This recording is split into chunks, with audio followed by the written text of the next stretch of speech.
Hey friends, who's hungry? Juicy blueberries, lemon zest, and tangy buttermilk make these easy to prepare buttermilk blueberry muffins an early morning pleaser. Preheat the oven to 350 degrees Fahrenheit. In a mixing bowl, combine half a cup of room temperature unsalted butter, 2 teaspoons of lemon zest, and 3/4 cup of white sugar. Cream these ingredients together until fluffy. Then add 1 large room temperature egg and 1 teaspoon of vanilla extract and whisk until combined.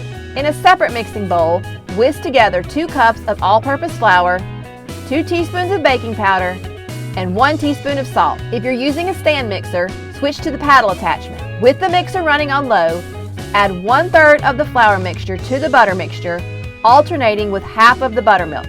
Repeat, ending with the flour mixture. Continue to mix until the ingredients are well incorporated. Toss 2 cups of blueberries with 1 tablespoon of flour. Then gently fold the blueberries into the batter by hand.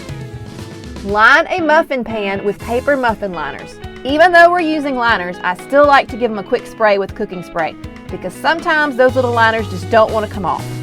Fill each muffin cup with a scoop of batter. Sprinkle the top of each muffin with half a teaspoon of turbinado sugar, also known as sugar in the raw. Bake the muffins for 30 minutes or until a toothpick inserted near the center comes out clean. Remove the muffins from the oven and allow them to cool for 15 minutes before serving.